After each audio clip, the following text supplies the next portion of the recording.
So speaking of nuggets, what do you got for us today? Anything interesting in the brain of Kasim? Yeah, I had a conversation on Facebook. I write a Twitter thread every day, as you know, Ralph, and I post it to Mhm. all my socials. So go follow me on Twitter if you want my threads. But I had a thread that resulted in a conversation about how to market for penalized products or services. So if there's something Google and Facebook don't want you advertising for, and there's a lot of these things. The obvious ones are things like like hemp or CBD, or when they were being restricted, they're opening them up a little bit more now. But I won't use too many examples because I don't want to encourage people to do nefarious things. But if there's something Google doesn't want you to market for, or Facebook doesn't want you to market for, the trick, and most dirty marketers know this trick, but a lot of good people don't. So I'm going to let the cat out of the bag for the good folks. The trick is to speak to the pain point without speaking to the solution, because it's Mm, not the pain that's being what would you say, restricted. It's the solution specifically that's being restricted. And you do that with content. And so you have really high value content.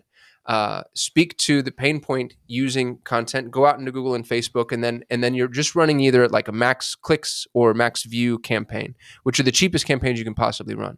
But right. what's nice about it is nobody who clicks on that content is going to be unqualified, right? Because why would you Mhm. be interested except that you're experiencing this pain point? Right. Once they've landed on the page, then you use all the naughty remarketing tools, things that'll let you, like AdRoll will let you remarket anything. They do not care. Sure. They're soulless and godless over there.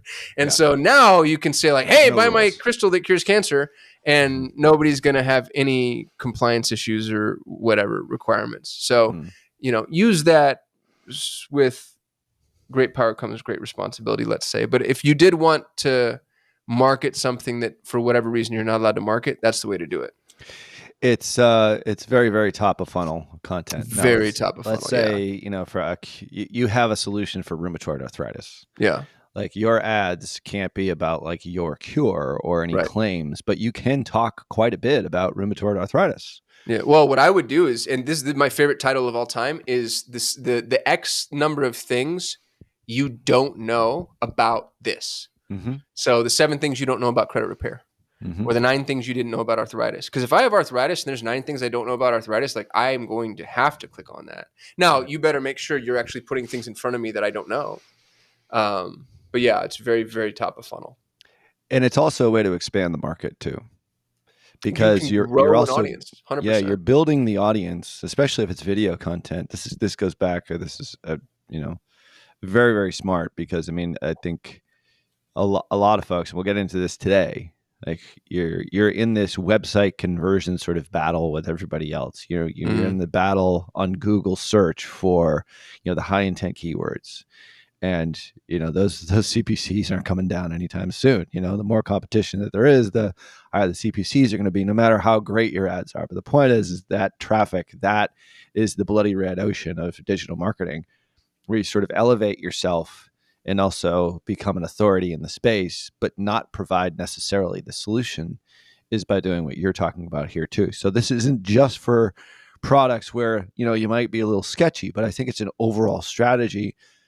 We certainly see that with we have three proposals right now with customers that are like, hey, we've reached 60 million, 35 million, 25 million in revenue, and like we can't scale anymore. Like, what right. do we do? I'm like, this is actually part of the strategy. So we talked about this in a couple of episodes prior, but especially if you're in those markets, like there's a couple of our customers that are in those markets where claims in that particular space, I'm not going to name any names here, are really taboo.